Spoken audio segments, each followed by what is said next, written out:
Chapter 1. Introduction to Tarot. Section 1. The History of Tarot. Have you ever wondered where tarot cards come from? I'll tell you about 3 different sources, but none of them are confirmed. It would, however, help you understand what tarot cards are about and why they contain such powerful information. Tarot cards have been fascinating for many people for as long as we can remember. They've also scared many people because there are cards with names such as the devil and death. When people ask for a tarot reading and these cards or the tower come up in the reading, they get scared and they don't want to know anything about the cards. They simply assume that the cards carry bad news, and that those who understand the language of tarot are to be feared. There are many theories about the origins of tarot cards. I'll just tell you about some of them here.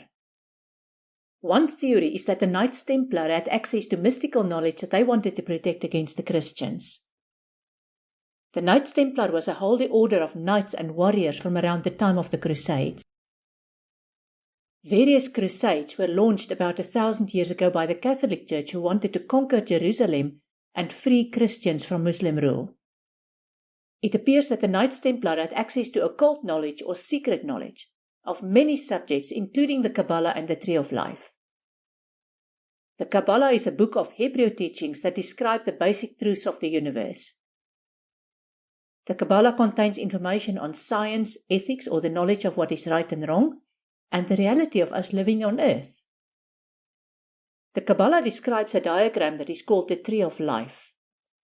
This symbol of a cosmic tree or Tree of Life indicates how everything on earth and in heaven fits together, and it is referred to in many different religious traditions.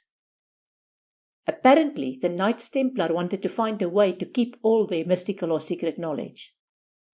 They wanted to have access to it in a way that would be quite visible, but at the same time only be available to the initiated, or those who they believed should have the knowledge. Other people believe that the knowledge contained in tarot was carried forward as part of the gypsy tradition. The gypsies are people who live a nomadic life.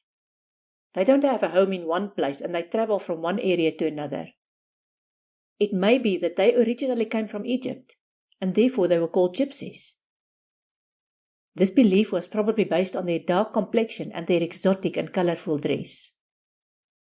The gypsies speak a unique language called Romany, which originates from Sanskrit, a language that evolved on the Indian subcontinent. So it is possible that they've migrated from India. People tend to think of gypsies as always being involved with tarot cards and fortune-telling.